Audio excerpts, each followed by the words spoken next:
Entry. இதுக்கப்புறம் தான் நம்ம கண்ட்ரி, நம்ம தான் இதுக்கப்புறம். அழுகதான் வருது. லாஸ்ட் இதுக்கப்புறம் இப்படி கொண்டாட முடியாது. அந்த வருஷம் தான் மிஸ் பண்றோம் ரொம்ப. தமிழ் சினிமாவின் கேரியர் அவ்வளவுதான். லாஸ்டா அழ வச்சிட்டாரு. அழ விட்டாங்க கடைசியில. கண்ணீரோட போறோம். நம்மளுக்கு தேட்டர் சைடா வர முடியாது. பட்டைய கிளப்புது. இனிமே எந்த நடிகராலும் விஜய் ஆக முடியாது. எலெக்ஷனுக்கு முன்னாடி வந்திருக்கணும்.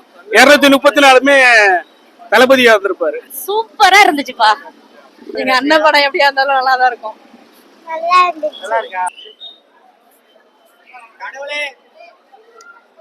அது அஜித் இல்ல, இப்ப விஜயா.